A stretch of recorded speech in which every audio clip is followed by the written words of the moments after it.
obviously we already know.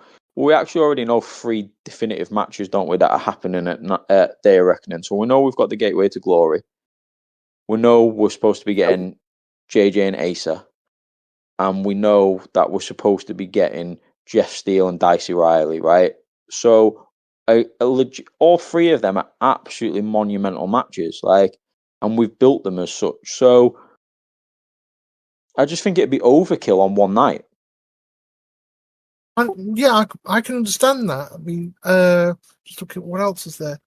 Trying to think of looking through the end of the Aftermath results.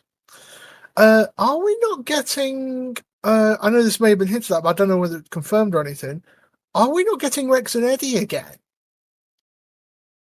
I really like the end of the last show, because it was just really simplistic in terms of I didn't really give a lot of detail. It was just quite literally Eddie Kent, the Genesis theme, Numb from Linkin Park, hits the airwaves. Rex is standing on the top rope, and Eddie Kent just walks out to stare at him, and that's how we end the show. For me, there doesn't need to be much more than that. We don't need to have a massive commentator dialogue. We don't need to have. I think Rex and Eddie tells its own story, and obviously, yes, it points towards currently, although nothing's confirmed, that we are going to get Rex and Eddie again. Now, I'm not going to confirm or deny that. You can read between the lines. Understandable. If that match were to happen at Day of Reckoning, again, you've got a phenomenal main event match, no doubt about it. And I think this is where we're starting to see how I'm not struggling. I don't feel like I'm struggling, but we've got a lot of pieces to move around at the minute. And so we've got Eddie and Genesis, and they're the tag champs, and they're defending the titles this week against yourself and Asa. But also we're talking about Eddie and Rex going at one another. But we've also very much hinted now in storyline issues between Eddie and my character. Now, we have to obviously be very careful. I say me, but I have to be careful that we don't try and do too much at once, because that's when you can kind of dilute the story that you're trying to tell. And that's where it's not a struggle, but that's where I'm trying to be quite careful at the minute.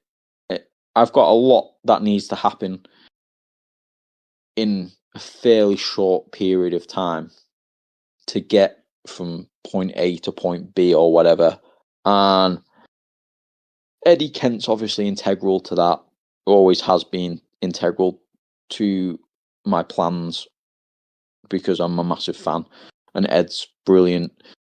But also, obviously, Rex, and obviously, there's certain people that are going to think that Rex, it's almost a given at some point he's going to be embroiled in Max's storyline, because obviously it would make sense from a family perspective. But at the same time, it's right now, we're trying to put a lot of focus on the Four Kings tournament. Like I said, I mean, I don't envy myself when I think about it. There's a lot of pieces that need to be carefully maneuvered so that I don't want anyone to get lost in the shuffle, but we've got a lot of characters that need to be hyped up at the same time, which this is what I was saying to you again last night about your wins and your losses and your records. And obviously I've updated the win-loss record, but it is tough. I've talked about it before with our Fed. It is tough because we don't have a plethora of jobbers or whatever, or lower card guys who can eat pins all the time to build everybody up. But we almost have to build up 15 plus guys. As the current storyline dictates, we need a lot of people to look strong at one time. But that isn't easy because certain characters are going to have to lose matches in order for us to get there. Yeah. Speaking, and as for building up characters and all that, and let's go back to briefly go back to the final match we've not yet covered, Okay. which is the unification match between Rex and Daniel Riley. And there's a question coming up out of this. Okay. And basically, TLDR, the 4 titles are going to become 1. Yeah. But Marky asks, will it just be 1 belt, or will the titles exist as separate entities? Like Jericho carried them. Yeah. Or like RVD had both belts at the same time and lost them in individual matches. Yeah. I'm kind of in my head. I've got an idea, and then sometimes it doesn't change. But I think about alternatives. So my current thinking is we just have an undisputed championship. So all 4 belts become 1, and we have 1 champion and 1 belt. And as things stand, that's what we're gonna do. But there are ways, or there are benefits, I guess, to having more than 1 world title. But at the same time, I don't want to keep 4 because 4 is just far too many. 4 was always the plan to get to 1. This plan's been in my head for a while. I want to. We've never done the whole almost world title tournament thing in 6 CWF, or so this is the best of the best. I've always been kind of excited to do something of this ilk, and that's what we're doing. But I don't think you can keep 4 titles. It's just overkill if you try to do that for much longer. I don't want to continue down that route, but at the same time, having 1 champion from Night of Glory onwards presents its own difficulties in itself, because then we go from having a ridiculously stacked roster that can, compete for a few world titles, to having a ridiculously stacked roster and only 1 world title. And obviously we can only then, therefore, logically do the maths. We can only have 1 world champion, which is great because it's right, this guy, it's easy to say, right, this guy's number 1. But for me, from a booking perspective and looking at our roster, there's so many guys that are good enough to be world champion. Yeah, you just need to find the right balance for it. And I think I think that's going to be the biggest issue coming out of Night of Glory, is finding that balance, because that balance hasn't needed to be found for a very long time. I mean, if you look back at the Fed and the Feds for a long time, whether it's 6CW, 6WF, most of them ran with 2 world titles. And I think running with 1, with what we've already discussed and the roster that we've got, obviously it's doable and that's fine, but it's finding that kind of, balance and what's right at what time. At the minute, you look at the 4 guys, or 3 guys as it is, who are world champions currently, and obviously myself is more of a storyline perspective, but I look at also the guys competing for those titles. So you look at Rex, and you look at Asa, and you look at Eddie Kent and myself, and you have Daniel Riley, and then you've got a load of Blue Dragon and Logan and Patrick's.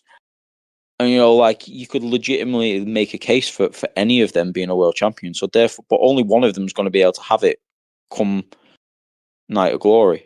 And then we've got to sort of, I mean, don't get me wrong, it'll mean that certain other titles will get elevated, because we'll have to have massive feuds for the Europeans and the extremes and stuff like that. But it'll be different. It'll be a different problem. I think what you're doing is kind of the right thing, mainly because it's the case of, okay, you've got 4 world titles, but in the sense, you're also semi-devaluing the European and the Extreme.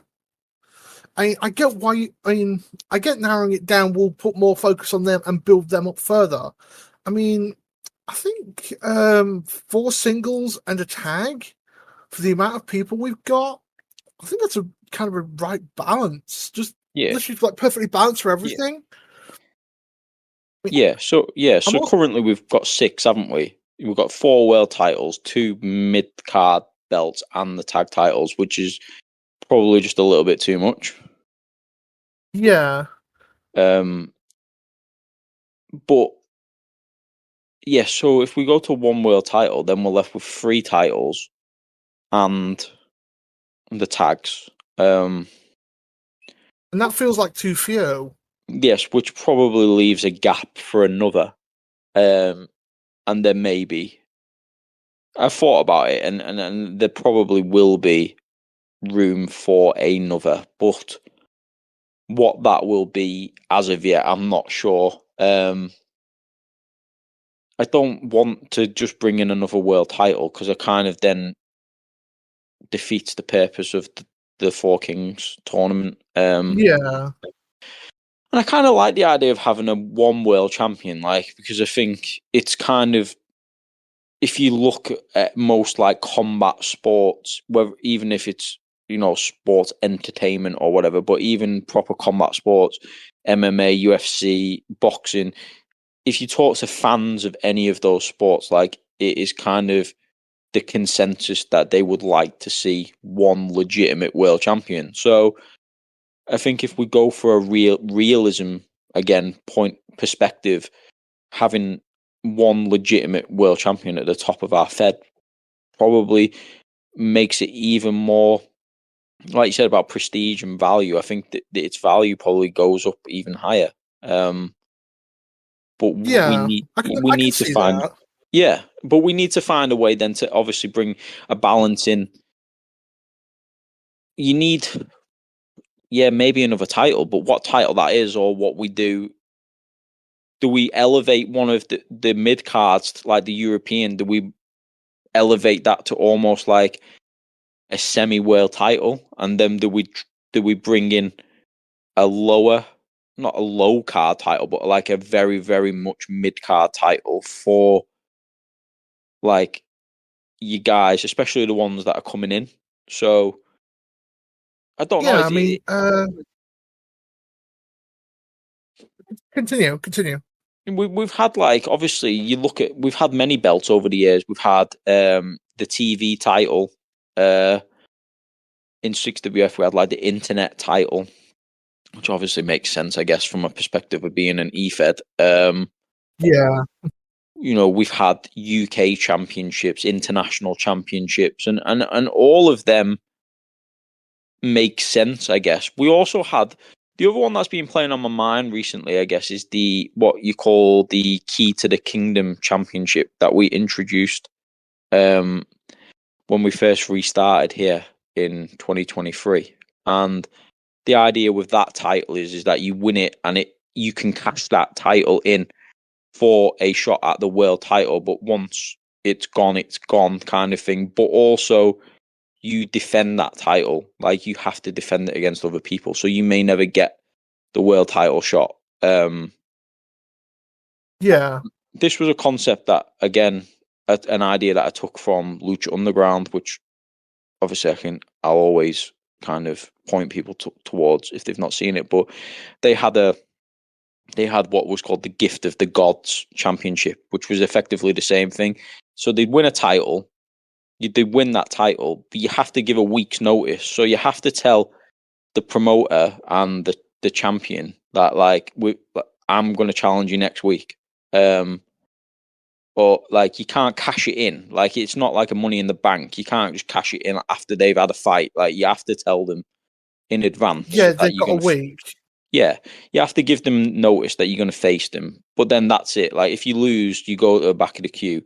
But also, if you choose to say you win that title, but you I'm not going to cash that in for a few months or whatever, anybody can challenge you for it.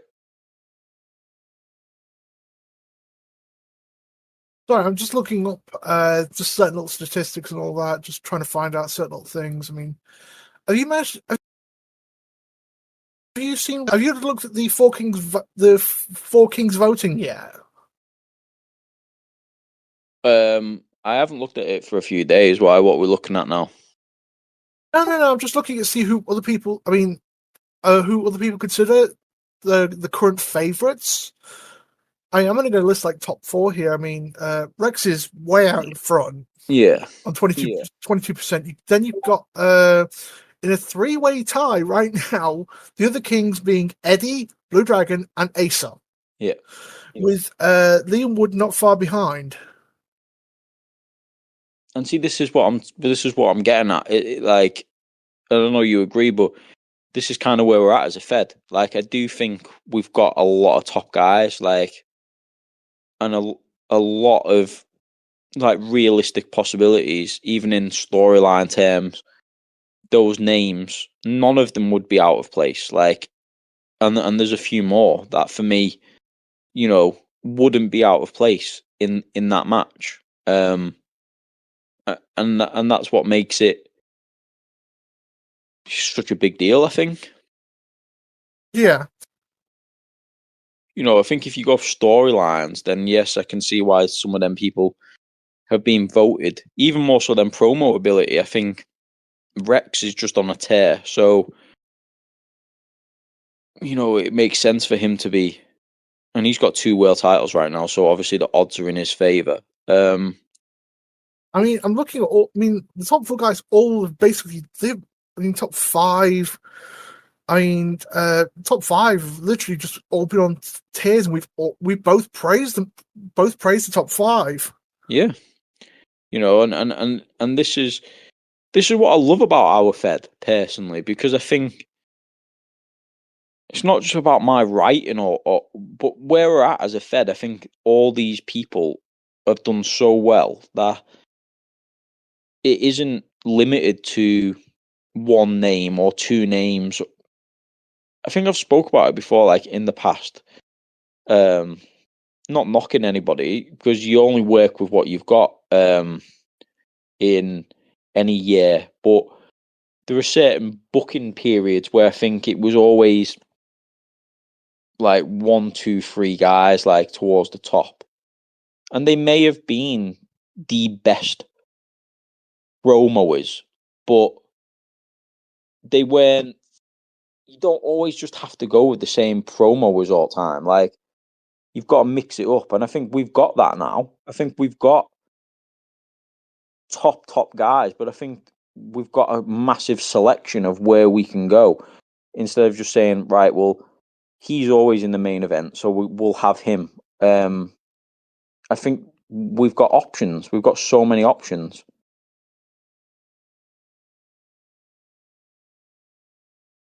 Absolutely. Like I say, it's a case of we are just stacked. I mean, I think we've been saying this repeatedly 4 or 5 times. Basically, we are all just stacked. We've got such a good group of people, basically, that it's a case of you said yourself you got like 7 or 8 options to win the Gateway to Glory. Yeah. It's a case of just let's go. I mean, I do not envy your job. But like, obviously, we've talked about already sort of your negativity towards yourself, but for me, you're one of those names, and there's a ton of other guys, and that's a testament, I think, to everybody and the work that they've put in to their characters. That's what I mean. It's not just about promo. It's about everything. And I think everybody's worked so hard on, and some of it just comes with age, doesn't it, and experience, but everybody's worked so hard on sort of the portrayal of their characters. And so I'll be honest, I read everybody's promos, like, but I don't just go off that, like, because it's not the be all and end all. I go off like what you put into your character. Like, I read the character bios. Like, I like the character bios. I like to get sort of invested in, like, how do I see this character, the work you put into that helps me as well, because it's where I can put you then, how I can visualize it, and it all adds in. There's so many factors to it. Instead of it, once upon a time, it was like, right, who's the best promo guy? Like, and that's a fine way to do it. That's a fine way to run your Fed. But I think we've gone beyond that now.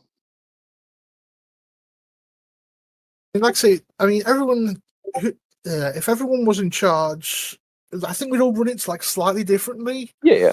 But I think we've trailed off the actual point of the thing. I don't think we've even discussed the freaking match for the unification. I think we've just discussed the fact the unification's happening. We always trail off. Happened. True. But yeah, I mean, obviously, was this a tough call for you to make again, or was this one of the easier ones? Because with Rex defeating Daniel Riley. Without it sounding like a slight, because it's really not, because Dan knows that I'm a massive fan. It was a fairly easy booking decision because of storyline. It's not just about promos, as I know I keep banging on about, but Dan's knocked it out promo wise for so long, which is why he's been involved in so many big programs for over a year. And same with Marky, but I just think at this time and what I knew we were building towards, and the way we've portrayed Rex at the minute is, I just think he had to win. I think he's just come off the back of that massive win over Eddie Kent at Night of Glory, which, like I've said to you, I think I said in the last podcast, was the culmination of probably my favourite ever storyline that we've done. And I think... Yeah, you definitely said that. Yeah, and I think, you've just... As a booker, or telling a storyline, I just think it would have been a bit counterproductive then to have him lose 3 weeks later. I kind of think you've got to build off that momentum. And obviously he's had this massive win over the record, the record-setting 6WF champion in Eddie Kent. And you've got to continue that. He has to beat Daniel Riley. Not because Daniel Riley's not good enough or anything, but it just... to have him lose 3 weeks later, for me, just wouldn't have made a lot of sense. Like, even regardless of promo ability, obviously it'd be different. If Marky hadn't promoed and Dan was knocking it out of the park, then we might have had to have a look at something. But Marky obviously was promoing, and he always does, and his promos are quality. But yeah, agreed. Like I said, we're telling the story. Rex being the young, sort of hungry lion who has only been pinned once in his 6 CWF career, I think, and knowing that we were going to obviously introduce the Four Kings storyline, I think having him sort of going into Day of Reckoning now, that was important. Like, because everybody's coming at it from a different angle, and everybody's at the minute, and you'll see. Again, it's hard, like, because I don't like. I'm trying not to give anything away, because I don't want to talk about things that I know are going to happen. But when we get the full list announcement of the D4 Kings, like, they'll all come with different reasonings. They'll all come with different storylines and trajectories and stuff like that. But when Rex is heading into potentially another match with Eddie Kent and stuff like that, I just think it suits the storyline that we've been telling with Rex. And like I said, that's not that's no thing on Daniel Riley. I just think he'll be one of the favourites for the Gateway to Glory, and he's still very much going to be involved in the biggest matches in the Fed. Yeah. But for me, it was just... I think a lot of people probably expected Rex to win, and that's, again, people have different reasons as to why they felt like that. But I think Rex... Well, I've said before, I think it's a phenomenal... I'd probably go on record as to say it might actually be Marky's best ever character. I do believe that. Like, all of his characters are brilliant. I've been massive fans. I've put world titles on 3 of them, so you'll never be disputed that I'm a Marky guy. But I put Rex. You're a Marky Mark.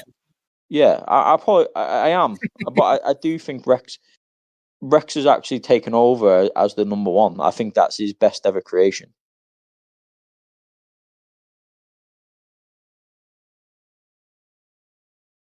In other words, you are Mark Wahlberg in disguise. Got it. I wish I was Mark Wahlberg in disguise. Well, you just said you're Marky Mark. Yeah, Marky Mark, like, but in reality, like I said, I stand by that. I don't know you. Everybody will have their different ranking systems, but Rex is just one. He's so easy to write for, and I've said it before. He's kind of like how I write him is how I see him. He's Brock Lesnar 2002 in like ability. He is like Goldberg 97 in aura, like nothing else, because Goldberg's shite. Like, and I'll say that with a hard shite. Like, he is one of the worst wrestlers of all time. But his aura in peak WCW, like, that's what you want if you're building like the ultimate wrestler. Like, his aura was ridiculous. Not the Undertaker? No. Like, I had an aura. What I mean by aura, I mean by like this motherfucker's coming out to like rip someone's head off. Like the whole crowd's like baying for blood, and he's punched his fucking dressing room door off the hinges, and he's just gonna fucking go to war. Like that's what I see with Rex. But then he's like I said, like Lesnar 02 ability, like fucking just. Yeah, he's a straight killer. Like, and he's like Bron Breakker, but with proper booking instead of like how they're doing him dirty right now. He's like a mix of all of that for me. Like he can do, and we've done it in his write ups. Like he'll catch you with a fucking Frankensteiner. Like he walks along the ropes like he's 200 pounds and does backflips, and then he can bench press most superstars, and he's just the best character to write for from that ability. Like I just think he's very, very good. Since we mentioned it a few times, let's move on towards the aftermath of that show, which is the Proving Grounds on the 22nd of January, live from the Sydney Superdome in obviously Sydney, Australia. Yep. And we open with the announcement of the Four Kings match, the Gateway to Glory match itself for the Four Kings. Yeah. And sorry. Go on. Yeah, go on. You do the commentary. Go on. And then we continue on to a backstage a couple of little backstage segments with several reactions to the announcement itself from JJ and Saints. Then we've got Solomon Noir and Cyrus Kane just arriving to the building. Yeah. Then our first match is Tony Monk getting destroyed in about 2 minutes, or is that being generous? Yeah, I think it was about 2 minutes 36 seconds. Then we get the segment you mentioned earlier. We talked about that. We talked about that. Then we've got Brandon and small little segment with Brandon and Percy getting jumped by Chris. Is it Guerra? Yeah, I think and Michael. This was a character of Pete's. You remember Pete, who did Engel? Yeah. Yeah, it was one of his secondary characters. He joined Genesis when Genesis were having a bit of an NWO moment way back in like 2011. But we've kind of kept him. He's come back. Ed likes to use him as like he's basically like, he's just fodder. Like, but he's good. It's good with Genesis storylines that we can have him, and like Sweetwater, because if we need, like, say, somebody to look strong, they get a couple of, they can smash them up out a bit from Genesis without Eddie having to take too much damage. So it's the equivalent of the NWO B team. Chris Garrett and Michael Sweetwater are the NWO B team. Yeah, so like, yeah, exactly. Because you don't want Kent getting his head stomped in necessarily every time if we're going to sell a feud, but it's easy to have them get slapped about. Yeah, and then we've got a couple. Then we move ahead. We get Cyrus Kane with Solomon Noir. Yep. This was basically you recovering from what happened. Yep. And then we've got. That just sets up their story going forward. And then we've got Mike Hill getting interviewed by Casey Tucker and Mike Masters interrupting. Yeah, and obviously that was so. Then the next match is Mike versus Mike. With Mike Hill winning. And again, this goes in with what we've talked about before. I think I say it on every single podcast. Mike Masters, whenever he promos, I think he did promo for At World's End. I like his promos. Like, I like Mike Masters. I think he's a really good character. Like, he is. I just see Dolph Ziggler. Like, that's how I see him. I think that is that's his pick base. And that's how I see him. Like, every time we write him, I think he's going to have a great match. He'll always have a great match. He'll sell really well. But unfortunately, the bloke just doesn't promo often enough for me to, like... It's hard, because I could see him higher up, but it's hard to put him in that position over other people. Because he's got the career of Dolph Ziggler as well. Yeah, pretty much, because he promos like once a month or something, if that, maybe once every like 3 shows. And when he does, I'm like, fucking hell, if you did that every single week, right? You know, might have a belt. I'm sorry, that wasn't fair. Dolph Ziggler's Dolph Ziggler's good. No, I love Dolph Ziggler. Dolph Ziggler is one of my favorites. Like, and I think he was done dirty like a couple of times by WWE. You know, they basically punished him for getting fucking concussed, right? When he first cashed in Money in the Bank. And that wasn't his fault, because Alberto Del Rio basically kicked him into fucking concussion, and yet ended up winning the world title from him, and they just killed Ziggler's push, which made no sense to me at all. And then he only had, I think Ziggler only had like one real good promo, which I can remember, and that was basically his last chance match against The Miz. Yeah. So, like, then his feud with The Miz was really good on SmackDown, like, when they split the brands. Like, that was really good fucking feud. And I get about his promo ability, but then it's like, the run that he had, was it back end of 2014, when he beat Cena in the TLC match, and he won the Survivor Series, and I just, big Ziggler fan. I just think in ring he was the guy. He was, and that's how I see Mike Masters. And if the bloke promoted more, I'd push him more. Whilst I don't want to be, it's not all about promos. At the same time, I need you to promo a little bit more, because I can't give you a spot over somebody else who's maybe churning it out every week. Yeah, I can understand that. So yeah, Mike Hill's back on the win. There, he beat Masters, so he's back on the old W streak. And then we get a couple of backstage segments with El Diablo with Kilbane regarding the fight. I think both of these are regarding the fight for number 30. Yeah. And then we've got one with Jeff Steele as well before we head into that match, which I believe, scrolling down here, Liam Wood wins. Yeah, Liam Wood wins. So we carry on the momentum for Wood from At World's End. The match itself is Jeff Steele versus Kilbane versus Liam Wood versus Mr. Enigma. Yeah, and the winner advances to another Fatal 4-Way. Yeah. The winner of that one was 30. Yeah, so we did this concept last year, and it seemed to work pretty well. So obviously we've reintroduced it. The match itself, Liam won to continue his momentum, but whilst he won, it was a difficult thing to do, but we managed to make Jeff look strong, because obviously we want Jeff to look strong, and also Mr. Enigma kind of went off the deep end, which is what we're kind of trying to portray for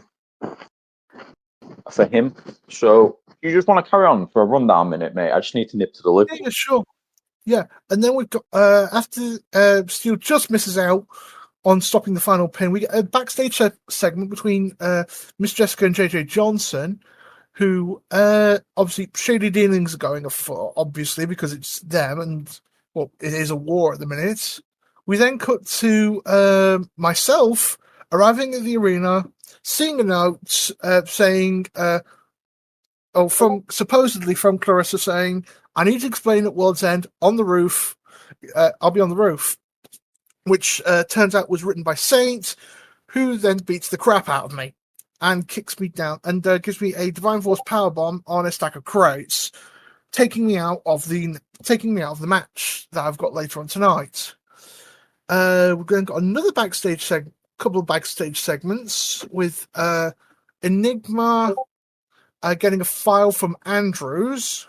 That motherfucker. And then, welcome back. We're just coming up to Steel and Dicey's backstage segment before the fourth match. Okay, right. So they're just basically, I think that's a confirmation and a follow-on from At World's End, basically just confirming that they're going to fight. Yeah, at Day of Reckoning for the Extreme title. Yep. And then we get to the most interesting match of the night. Not to knock anyone else, it's just a case of a little bit of personal bias here. What convinced this to happen? Right, so there's a couple of thinking behind this. One. Oh, just for clarification. Yeah, give them the background. This is Asa, the Brothers of Seduction, and myself versus Genesis, which is Kenton Berg. Yep. JJ Johnson and the Saints. Yeah. The winner, if Asa wins, he gets the TAW title shot at JJ Johnson. Yep. And I'm currently on the shelf. Well, I'm currently out of this match due to the Saint jumping me. Yeah. So you're out the match. Obviously, Brothers are out the match because they've been battered as well by Udo Berg backstage. And did I remember that? That was when you read the Chris Guerra Sweetwater bit, then right at the end, Berg batters them both. Ah, yeah, I remember. My mistake. So they're out as well. So obviously now I found it, yeah. Ace's odds are not looking very good, which plays into the original segment at the beginning when JJ comes out and says that as long as Asa wins tonight, and Max is like, oh, that's all he has to do. And JJ is like, yeah, that's all he has to do. But obviously, he's already got this all planned out in his head. That they're going to take everybody out so that Ace is by himself. And there's no way that he can beat all of them at once. So a couple of things that played into this were obviously a major love for very much Attitude Era kind of. I think this was a very Attitude Era kind of match / segment. Yeah, this definitely screamed like 97, 98. Yeah, like 98, 99 era stuff. Yeah. So obviously, for a bit of context, you then destroy Genesis tour bus. They think it's Asa, but it's you. Yeah, I hobble out of the trying to think, where is it? Yeah, Ace is outside the arena on a bat. He bashes the bus with a baseball bat, pulling them out. Then, drawing Genesis away from the ring. Yeah, and then a truck slams into the Genesis Express. Yeah, I jump out of it, or I hobble out of it. And I just love the fact that I managed to get a couple of quality lines after I'd read this. Yeah. So the wheels on the bus go. Oh. So again, for me, this was obviously I enjoyed it. I wrote it, but it's another sort of part of when we write these shows, and I think you look at the match card and you're like, oh, you've got 6 matches, or you've got 7 matches, 8 matches, but you can't have like absolute bangers every week. So you've got to, it's about telling a story. So this was never going to be, as much as that 8-man tag match is like pay-per-view quality, we had to tell a story. The story was somehow we need to get Asa to win. And he needs to be understandable contender. And in order to do that, we can tell a few storylines at once. So we can build up the mistrust between JJ and Genesis because they walk out, right? They put their own tour bus ahead of his, even though they've got some sort of kind of deal going on that nobody knows what. They walk out and leave him by himself, which obviously we'll revisit, and there's going to be more to come from that. Also continues your involvement with JJ, Saint, obviously a bit of Genesis now as well, which was we've talked about. Obviously yourself and Ed, and we'd like to do that at some point. Whether that's now, I can't say, but that's an interesting storyline that we'd like to sort of progress at some point. I think when you told me last night 2 people had requested to feud with me, my first question was one of them Ed? Yeah, but it's not. It's not. And I know. I'm just saying it's just a case of he's always wanted to feud with me again. That feud, when it happens, will be good. And obviously, so we've sown the seeds. Sometimes I like to sow the seeds well in advance. So even if it doesn't become anything right now, I'm not saying it will or it won't, but even if it doesn't, we've got another foundation now. So because, they're not happy with you, rightfully so. Yeah. You've also left in you also basically sowed seeds in with the commentary as well. Where is the line? It's just the other line. Basically, as soon as you've seen me, you wrote where is it? It is JJ looks like he's seen a ghost, distorting his features as I stagger out the truck with a smile and look down the barrel of the camera. Yeah, exactly. Because again, like I said to you earlier, I think despite the result at World's End, obviously what's just happened before this match and being attacked by Saint and stuff, your involvement in this storyline is far from done. And whether you get the win over JJ or not, you're still going to be a right pain in his arse. And obviously that's going to continue because now, as this match happened and Asa got the win over JJ, so he guaranteed his shot. He's going to probably need you more than ever, because you've got Saint, you've got Genesis for whatever deal that they've got with JJ. So he's going to, whether he wants to be the Lone Ranger, he's going to need a bit of backup. Yeah. I'm just looking around and I must have completely missed it again. Where's Saint in this picture? So Saint was not in this match. So if you go back to one of the earlier segments, JJ and Saint says that he hasn't been medically cleared because of what Asa did to him. You're right, yeah. In the steel cage match. Yeah, you're right. I completely forgot about that again. He was fit enough to beat the shit out of you, but basically what he was saying is that they've obviously pulled some strings again, probably paid off the doctor because he's decided he isn't going to compete tonight, even though he probably can. Yeah. And JJ's so confident because it's him and Kent and Berg against Asa that we don't even need Saint.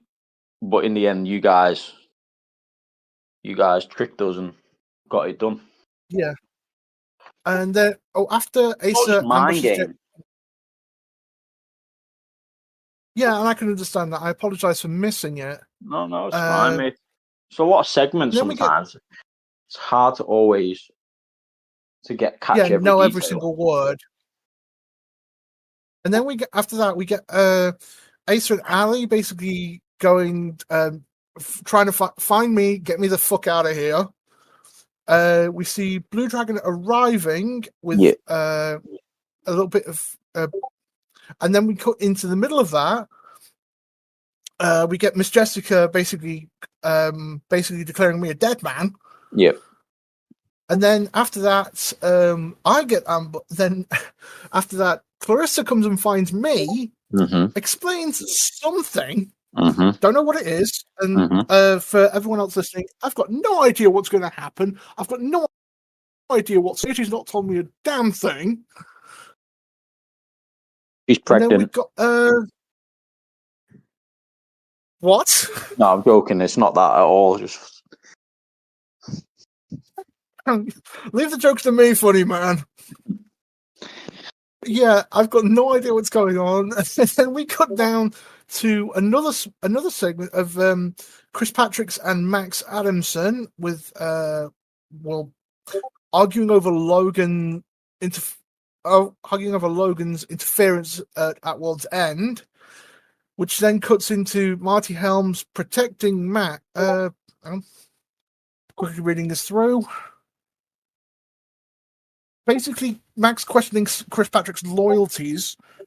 I think it's the general gist of it.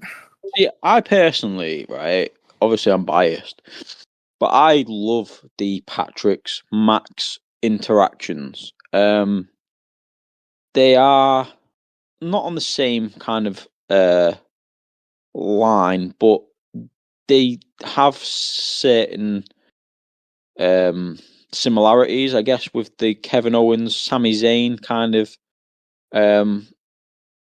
Yeah, obviously they're best friends, or they have been best friends. Max is now retired, so has a position of authority, which obviously is different to the Sami Zayn, Kevin Owens thing. But Patrick's, even though he's kind of going down a heelish route he's not fully heel, not yet, but it's a slow transformation. And so he kind of still expects. Well, 2 seconds, mate. Okay. Anyway, back to let's go quickly back to the match while JJ answers his own door. We then cut to the match itself with Chris Patricks and Logan Kincaid versus Blue Dragon and Marty Helms. Obviously, tension between all four people here, but it's definitely an interesting result. Let me just scroll down. Oh, I'm here. What are we saying? Yep. Oh, I was just quickly going through the fifth match: Blue Dragon, Marty Helms, Chris Patricks, Logan Kincaid. All right. So yeah, I'll lead into that from what I was just saying there about the boys. Sort of Patricks and Max, and obviously their friendship. So now obviously Patricks is sort of slowly going down that sort of conspiratorial sort of route, a bit Kevin Owens-esque, isn't he? Like from that perspective, and Max now has a position of power. So Chris, without actually coming out and saying, I expect you to fucking do me a favour, but he kind of does because Max is his mate. So I really like their interactions because it would be so obvious to have them fight one another, like even though Max is retired. But yeah, during your feud with Patricks and having Max as the referee, it's kind of nice to have a different spin on it instead of having it like where Max just becomes embroiled physically. Like he's almost trying to be basically like a fucking adult. Like he's trying to be like, well, no, we're not gonna fucking throw down, Chris. Like you just need to chili fucking beans and like just earn it. I get from the point basically it's not going to end up with Max punching Patricks out at one point. I can honestly see Patrick's taking a swing at Max, but in his own, like I say, because of his own twisted thoughts about it. But I can't see Max swinging at Patrick's, No, and that's what I like about this. yeah, and I think I'm glad that's kind of the perspective that you've taken from it, because I think that's what I've been trying to kind of show. Like, Max does see Patrick as his mate. Like, he still sees him like, that's my best mate, and I'm not trying to screw you over, Chris. Like, I'm just doing my job. Like, and it's you who's getting all worked up for whatever reason, and I'm just trying to carry on doing what I'm doing. I'm showing you that Damien Andrews is manipulating you. You obviously can't see it because he's giving you a world title match and he's trying to screw over his own son. But in reality, all he's trying to do is favour his own cause. Like, he don't give a shit about Chris Patrick's. And that's kind of where, again, you have to be careful because you don't want to overcomplicate it. But I think that's what the struggle we've got going on at the minute. Patrick's is almost, in some ways, he's portrayed as like Damien Andrews' right-hand man, but at the same time, his position is almost like you can tell it's temporary because you can see Logan and he's trying to kill everyone.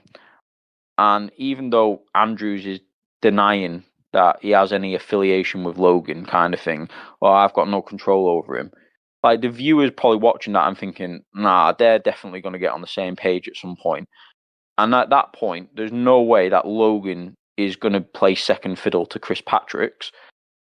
And Max obviously already knows that. And he's like, fucking hell, Chris, you need to sort your shit out, lad, because you're going to get your head stomped in. And Chris is like, oh, no, Max, you're a little bitch. Like, this is my commentary on it, okay? But he's like, you're not even looking out for me, and we're supposed to be mates. Or Damien's got me back. But in reality, Max is like, Damien is going to shaft you right up the arse, lad. Like, get a grip. Yeah, understandable. And that's like a very sort of relaxed commentary on it, but that's what we're looking at. Yeah, and this leads us, and the end of the chaos of the match leads us into next week's match, which is Chris Patrick's and Blue Dragon in a lumberjack match.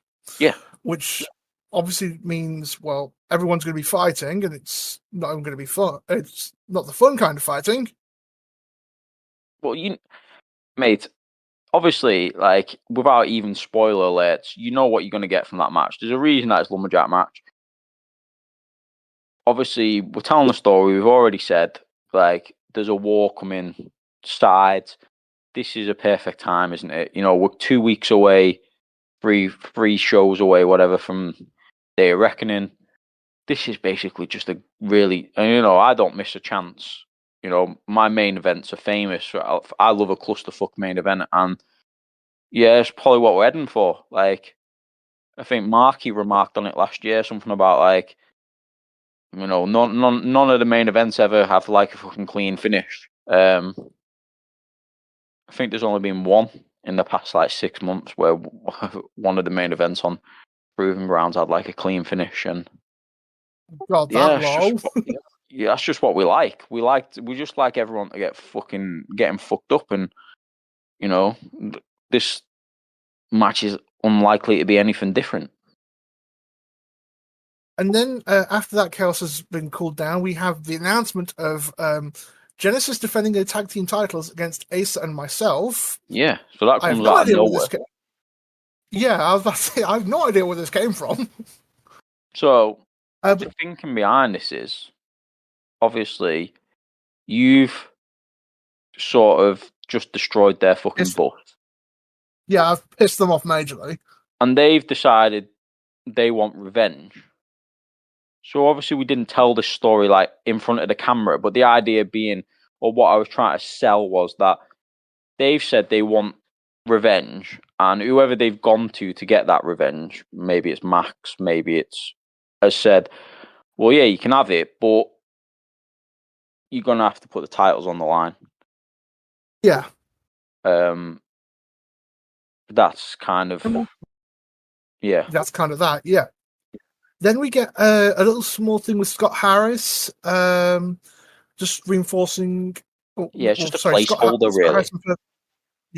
Then we get Angus Plague with the Freshers Ball case. A little PJ just telling him just to cash, just tempting him, but not. So I would like to speak about this a little bit, if possible. One. The Angus Plague Perfect Jack scenario. If I can put a little context onto it, I feel like it's been kind of flying under the radar a little bit in recent shows because obviously Revolution have been losing more often than not. So obviously we're playing now the kind of tension because Jack has made it very clear that he wants a rematch with Scott Harris for the European Championship. And, they had a great match at Born in Fire and we didn't do a rematch, but they had the Lethal Lockdown and all that kind of stuff. So he knows that Angus Play's got the Freshers Ball. Freshers Ball gives him a shot at any of the mid-card titles. And Jack's like, well, I want the fucking European. So you go after the Extreme. And I think we had a little teaser during the Lethal Lockdown match at World's End where they basically, him and Masters would almost try to set him up to cash it in on Steel. And it got... Dicey came and stopped that from happening. So in that segment on last week's show was actually, if people read it, not because you can I skate over them sometimes, like if I reread it, but Jack basically announces or reveals that Angus Plague was they were going to try and bring him in as a member of Exodus, like Clark James. And that's where his alliance with Jack, because we've never ever talked about where Angus Plague comes from. Like, he just appeared one week as like Jack's enforcer. And it was like, all right, where's he? So now we're trying to give the background that basically Exodus recruited him, but then they failed. And Clark James obviously fucked off. And Jack basically turned around to Plague and said, well, if you stick around, like, I can give you what Clark James was going to give you. But Jack's now struggling because Angus is basically looking a little bit more dominant than everybody else. And Jack's now struggling to control him because Angus is like, hang on a minute, lad. Like, I can have anyone here. Like, I can batter everyone. And Jack's like, oh no, just calm down a bit, son. Like, but he's like, nah, I'm ready. So it's kind of like, sorry. So it's kind of like So it's kind of like Vince trying to control the Big Show. Back in 97. Yeah. So sorry, 98. Yeah, he's like, oh, I've got plans. Jack's like, I know what's best for both of us. Like, if you listen to me, I'm going to come out of this as the European champion. You're going to come out of it as the Extreme champion. Like, we're all going to get some, like, happy days. But Angus is like, hang on a minute, lad. Like, you don't tell me what to do. And, like, he's already beat Jeff Steele and he's beat Dicey. And he's like, well, why am I going to follow your orders when I'm basically ripping it up and you're like, can't win a fucking match? So that's kind of what we're exploring a bit. And obviously now Revolution's kind of on its deathbed. Like, can they come back? They've taken a lot of knocks recently. And this is... that's true. Yeah, and obviously we'll get onto that with the main event of this show. But that's basically the story we're trying to tell at the minute. And it's hard because obviously there's so many other storylines being told. And this is coming back to what I said to you, where it's difficult because you don't want stuff to get lost in the shuffle. But it is tough sometimes because this is probably a small kind of avenue of a storyline, but it's an important facet of what we're telling. So Angus Plague's story with Perfect Jack might seem really minimal to a lot of people reading the show. I'm not having a go at everybody, but a lot of people seem to focus on the big stuff. But for me, that is an important factor in their story. Like, we're going to lead more into that. Yeah, it's all going to connect eventually. Hopefully so. That's the intention anyway. And then we go back to Daniel Riley. Daniel Riley basically just where is it? With Max Adamson and Oliver Keane. Yeah. I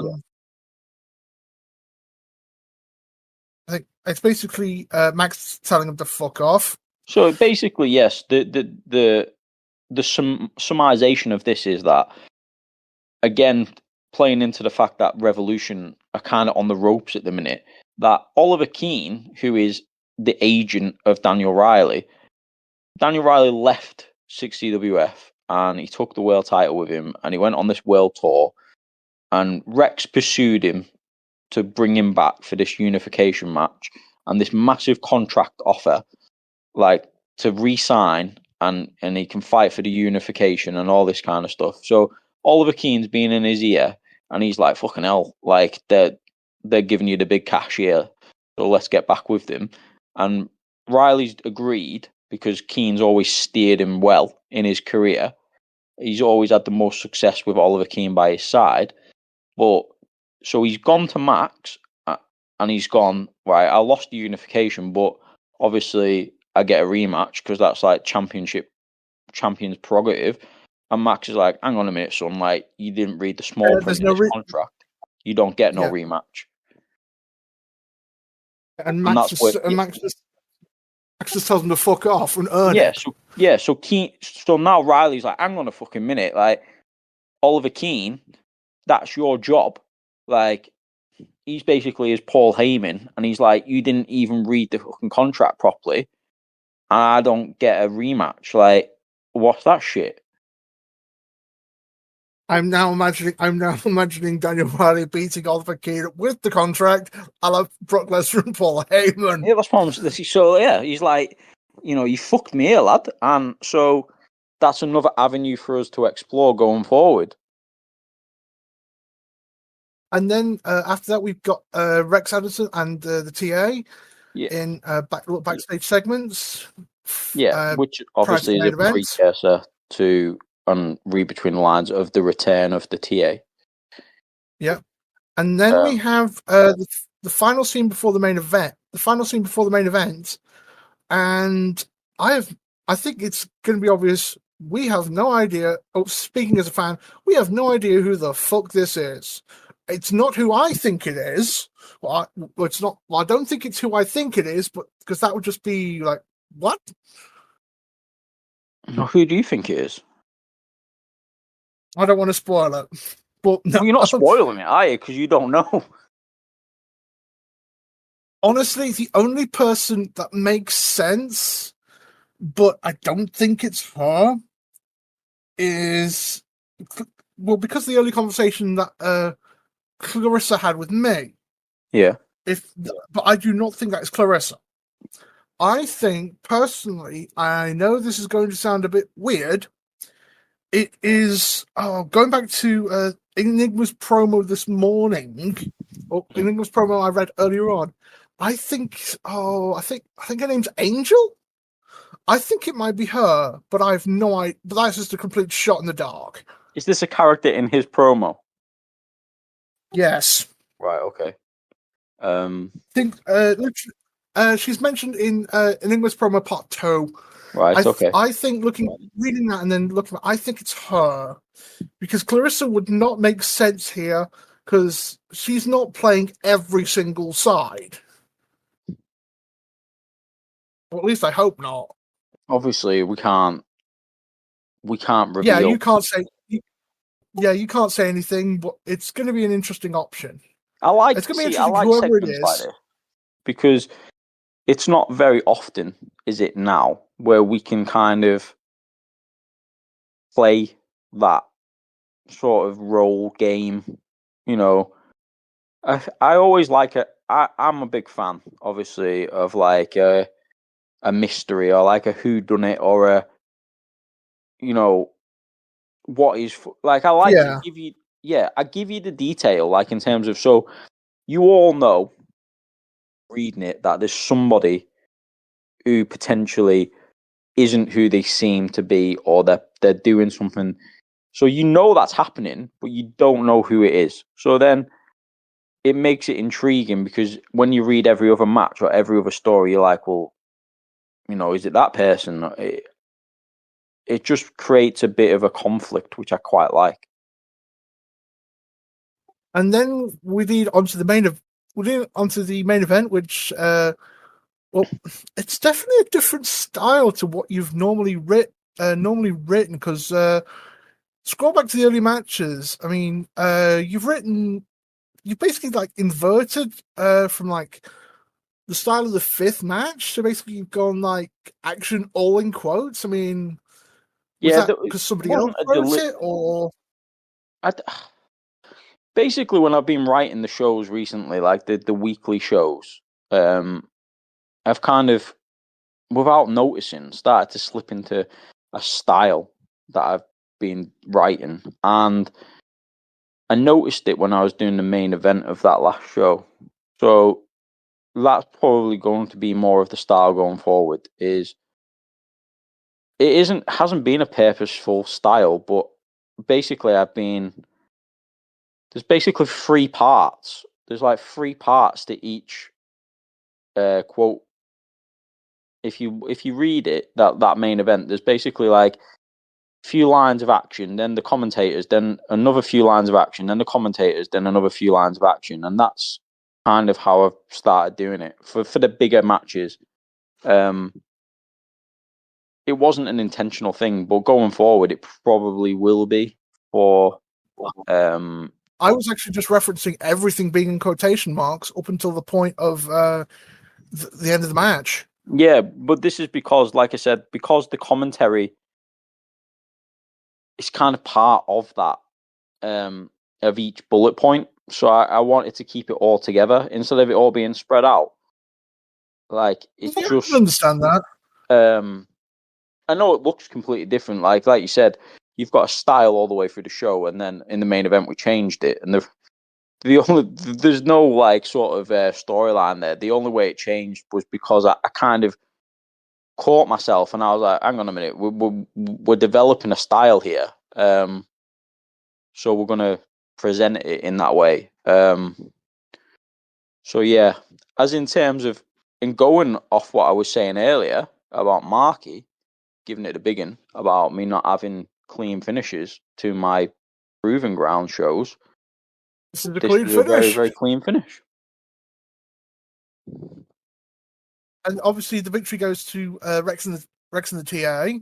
Yeah, and then we get the final segment, which we mentioned after this, which is Eddie Kane coming out onto the stage to end the show. Yeah. So, like I said, it was a clean finish, and I'd just like to reiterate that a clean finish, and a squeaky clean finish. The reason behind it was for almost a draw a line, because I think for now that story's told. Like Rex and Riley and that it's not because Revolution are shit or like anybody's done anything wrong, but I just think obviously we've got our storylines, we need to get to a certain point. So I think it happens we see it a fair few times in WWE or whatever. You have a pay-per-view and then the following night on Raw or whatever, they'll have like another match. And it either progresses it then to go to the next pay-per-view, or it finishes it off and leads into the new story, which is what we used this match for. So there was a few stories to take out of it. One, Rex sort of, for now at least, exerts his dominance over Daniel Riley and ends their battle for now. And it reintroduces the TA, who obviously on statistics are the most successful tag team in history. So obviously we're very happy to have them back. Marky again, with his plethora of characters, and TA, it automatically boosts the tag division like massively. Just bringing them back in, it's a new option as well for the tags, and will help with where we're going with certain things. Obviously, more allies for Max Adamson as well. And then obviously, it sows more seeds of doubt with the Revolution story, Yeah.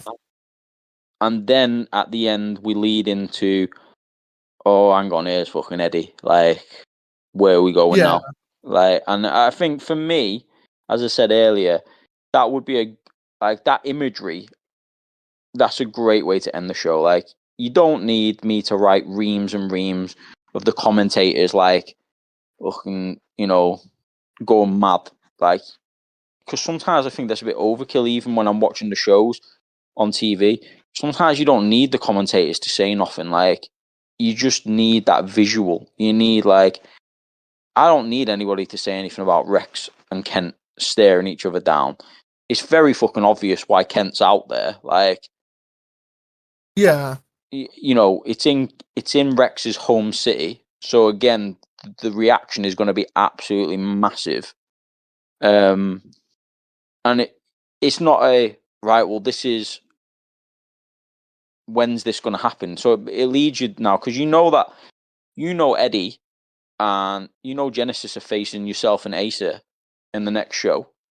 But now you're like, well, it kind of throws a bit of a curveball because if you want to put your booking hat on, you could be like, well, maybe we might get new tag champs because, is Rex going to get involved in this tag team match?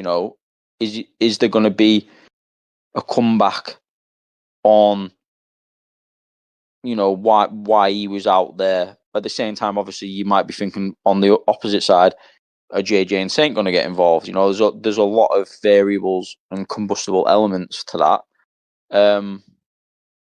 I just think it's, and also there is something else, but I hate not being able to say Can't things. say it. That's fine. It's fine. But I think, and thinking about it, this is the next week's show is the 50th, isn't it? So this show on Sunday is the 49th show. Sorry, are there any plans for the 50th, which will be 12th, 13th of February? Yes. That sounds like a very hesitant yes. There is plans for it, yeah. Because when I seen this question, I wrote something down and I said, and my answer was going to be because I'll be honest with you, when we restarted in 2023, I wasn't sure we'd get to 10. Like, it was a gamble. It was a roll of the dice. Again, it was, are we going to, does this have any legs? Does it have any longevity? I'm surprised by where we are, personally.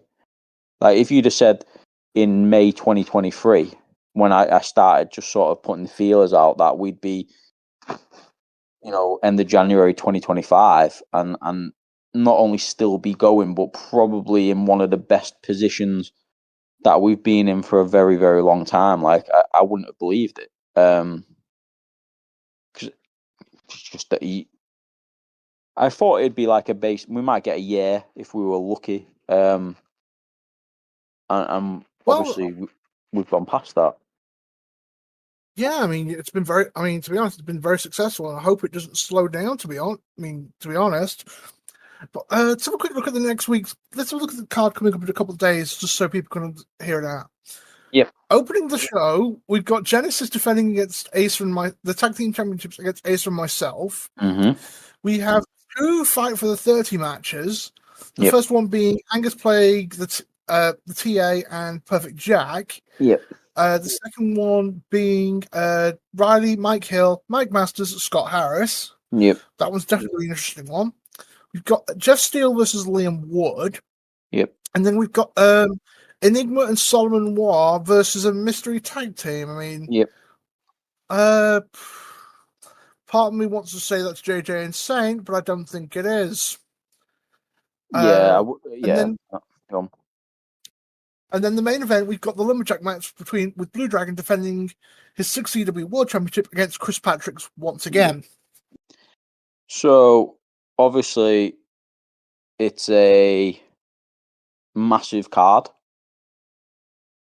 Most of them are now. With all due respect, like, again, we've talked about the stacked roster. It's hard to not have a big card most weeks in some ways. Even if we know, because there's about 6 characters at least that aren't even in matches on that show, and Yeah, JJ and Saint obviously. Dicey isn't in a match. There's a few. Brothers in Seduction. Yeah, brothers are not in a. There's probably another couple, and that's what we can do from time to time, which I think is important. I know it's not always great for people to not have a match, but I think it's important now because I don't want everybody on fighting every week and picking up on unnecessary defeats or whatever. Like when we're telling a story, I think I've shown that you can all be involved in the show. Like you don't always have to have a match, but that card itself, I think, main event and opening match, interchangeable as main events, and that's the kind of, again, how stacked we are. I think the 2 fight for 30s are intriguing because there's so many mixes again of storylines. Like the first one, obviously, TA, Angus Plague, Perfect Jack, they've all just clashed in the main event last week, but also it's Angus Plague and Perfect Jack. Like, we know they're having issues, and now only one of them can win that match. Same way in the second one. Obviously, Scott Harris and Mike Masters are like arch rivals, and Mike Masters has been shit recently and dropping the ball for Revolution, but Daniel Riley's in that match, and it's like, what's Masters going to do? Because he's on probation for Revolution. Yeah. Does he help Riley win? Does he try and win it himself? Mike Hill's in there, and he had a few issues with Revolution last week. So again, that's a fun match. I think I've said this recently. I think we've talked about it. I like this time of year because it is quite fun because you can kind of throw matches together as well because of the gateway and stuff. Like you kind of can just mix it up and trial people against one another because you can just sell it as it's a gateway to glory exhibition or whatever. I also kind of like the fact that basically, how you mentioned basically like people not fighting every week. I think it gives everyone a chance to. I don't know whether this would be the right terminology, but it's like, okay, it's a case of if you're in a storyline, can you continue? Can you push it in any way forward, or do you falter with it, or can you create something that grabs the booker's attention? Yeah, and of course it all goes. So, case in point, there's two character sets that we've talked about there. So Dicey being one, and the Brothers of Seduction being another. Now, obviously, Patrick's is fighting, so Dicey's can promo for that, and Liam's obviously got a match, as is Rex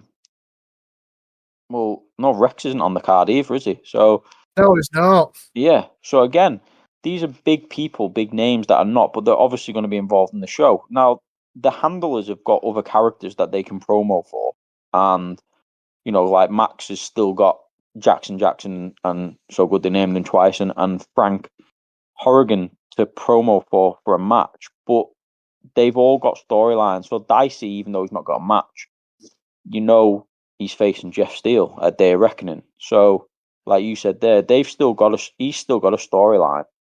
So it's not like he's got nothing to work with from a promo perspective, and it's not like I'm not going to add more into the show.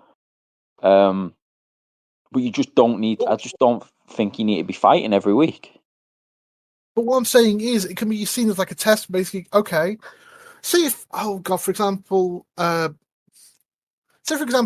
wasn't on the match. Yeah. Asa wasn't on the card. He had no other characters going with him. It's just Asa. Mm-hmm. I mean, I could see him basically going, right, you're not in it. Would he take? I mean, would he take his chance to basically go, right, I want to make something out of this. I don't care who I've got. I don't care if they're busy with anyone else. I want to come out, say my piece, and say what and try and create something from it that catches your attention.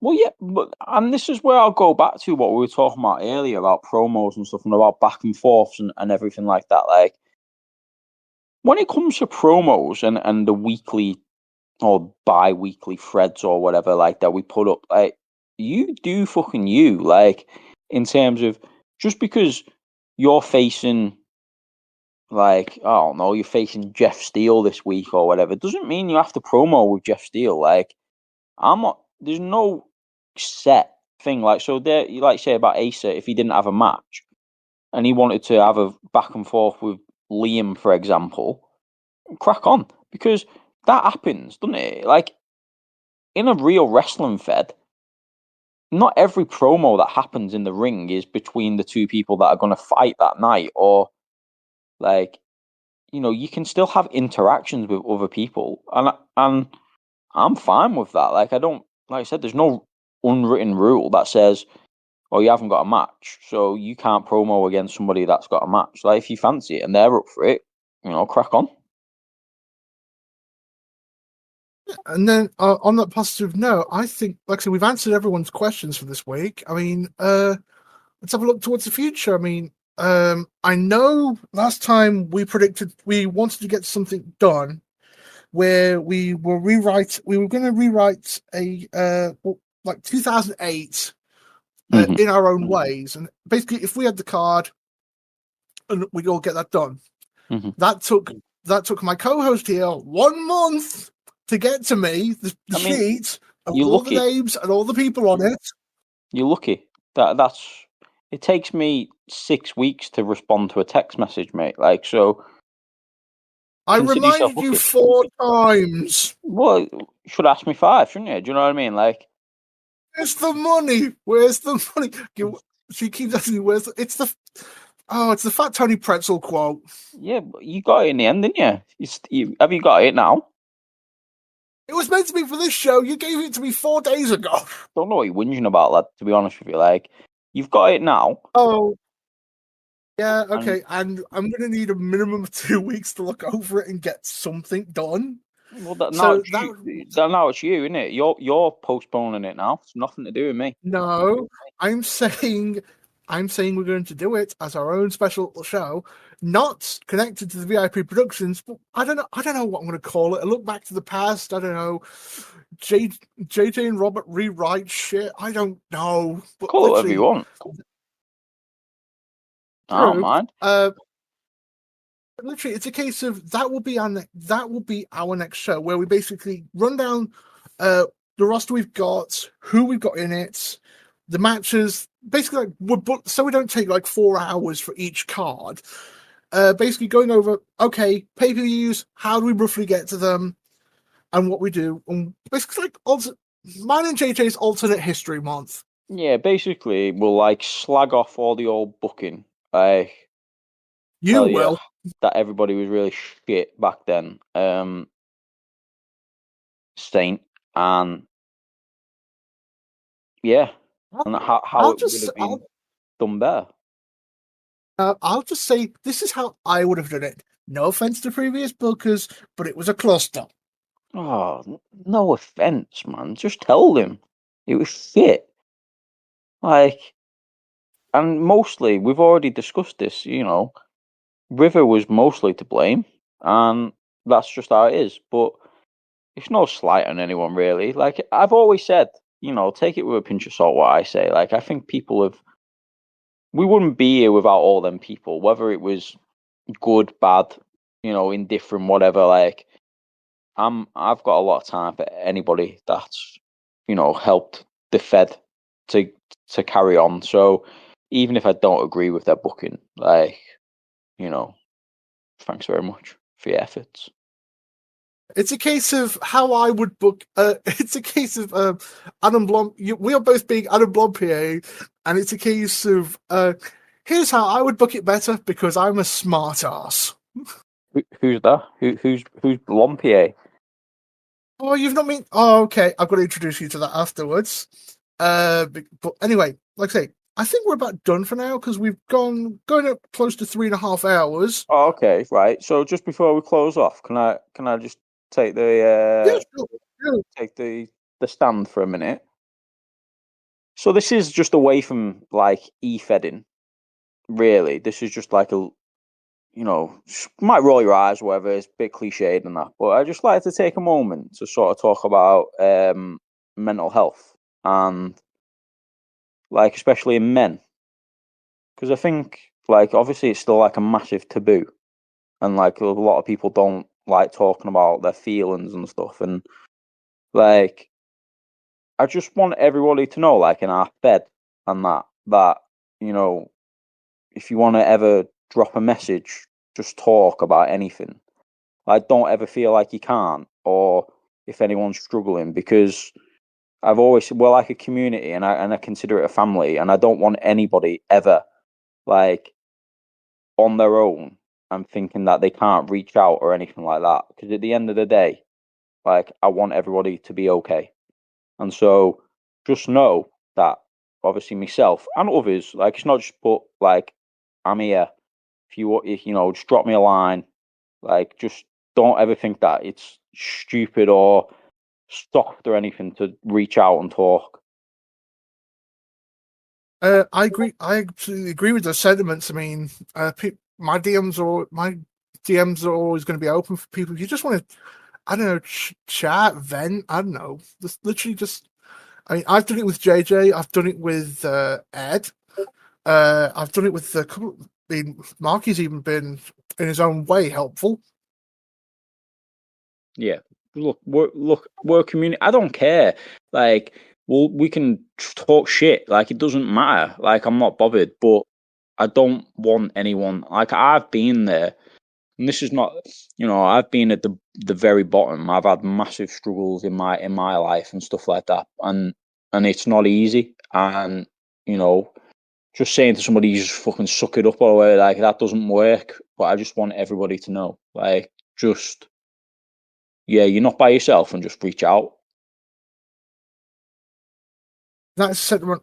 Again, I 100% agree with that. I mean, it's a case of if you just want to chat about anything, if you just want just a friendly voice, I mean, come bother me, bother JJ. Just say hi, and just like talk about anything, everything. Just even if I was taught when I was a lot younger that share basically what is it? Shared sadness lessened, shared joy increased. That is something I've always lived by.